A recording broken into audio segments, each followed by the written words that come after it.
Okay dear students, तो चले हम सोडियम की जो एलिमेंट सोडियम का जो एटॉमिक स्ट्रक्चर है उसको यहाँ से अंडरस्टैंड कर लेते हैं कि सोडियम का एटॉमिक नंबर 11 है। ठीक है, तो इसका क्या मतलब है? सोडियम का एटॉमिक नंबर 11 है। अब हमें पता है कि न्यूक्लियस में जो 2 पार्टिकल्स प्रेजेंट होते हैं किसी भी एटम में, वो प्रोटॉन और न्यूट्रॉन्स होते हैं। प्रोटॉन पर हमेशा पॉजिटिव चार्ज होता है और न्यूट्रॉन पे कोई चार्ज नहीं होता, जबकि इलेक्ट्रॉन जो होते हैं न्यूक्लियस के बाहर जो एनर्जी लेवल या शेल्स होते हैं उसमें रिवॉल्व करते हैं न्यूक्लियस के इर्द गिर्द। अब किसी भी एटम में जितने नंबर ऑफ प्रोटॉन होंगे उतने ही नंबर ऑफ इलेक्ट्रॉन्स भी होते हैं, क्योंकि एटम जो है इलेक्ट्रिकली न्यूट्रल होता है।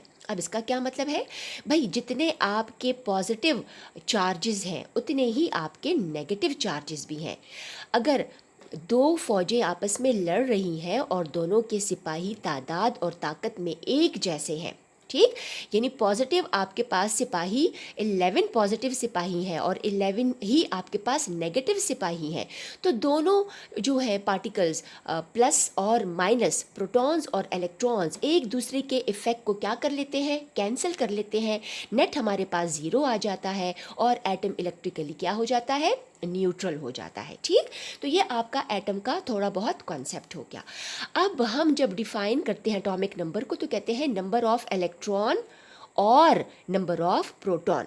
ठीक, तो जब हम सोडियम के एटम की बात कर रहे हैं तो भाई सोडियम के एटम में 11 प्रोटॉन है या फिर इसमें 11 इलेक्ट्रॉन है, तो हर सोडियम के एटम में यही इलेक्ट्रॉन और यही प्रोटॉन होंगे, सेम नंबर ऑफ प्रोटॉन होंगे और सेम नंबर ऑफ इलेक्ट्रॉन होंगे, यानी 11 प्रोटॉन होंगे और 11 ही इलेक्ट्रॉन्स होंगे। ठीक, तो जो हमने बात की है कि each element consist of only one kind of atoms, वो यहाँ से प्रूव होती है कि सोडियम के जो भी एटम होंगे वो आपस में बिल्कुल एक जैसे होंगे, यानी इस हर सोडियम के हर एटम को अगर हम देखेंगे तो उसमें 11 ही प्रोटॉन्स होंगे जो कि पॉजिटिव चार्ज रखेंगे, 11 ही इलेक्ट्रॉन्स होंगे जिनके ऊपर नेगेटिव चार्ज होगा, और इसके न्यूक्लियस में जो न्यूट्रॉन्स होंगे वो 12 होंगे। ठीक, तो यहाँ से हम इसको प्रूव कर सकते हैं कि each element consist of only one kind of atom. Her element में जो मौजूद एटम्स होते हैं वो एक ही तरह के होते हैं।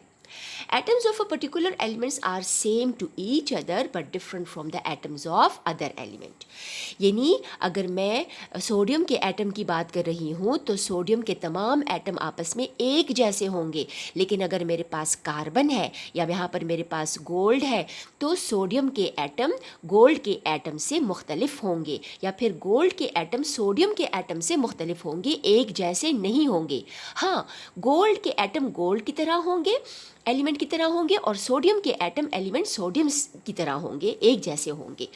लाइक एग्जांपल मैंने दी है, atoms of carbon will be similar to the atoms of carbon element.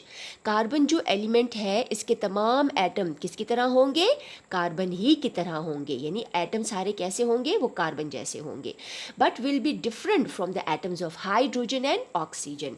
Hydrogen के एटम और ऑक्सीजन के एटम आपस में एक दूसरे से मुख्तलिफ होंगे, लेकिन ऑक्सीजन एलिमेंट के एटम ऑक्सीजन जैसे होंगे और हाइड्रोजन एलिमेंट के एटम हाइड्रोजन जैसे होंगे, और ये दोनों कार्बन एटम्स या कार्बन एलिमेंट के एटम से बिल्कुल डिफरेंट होंगे।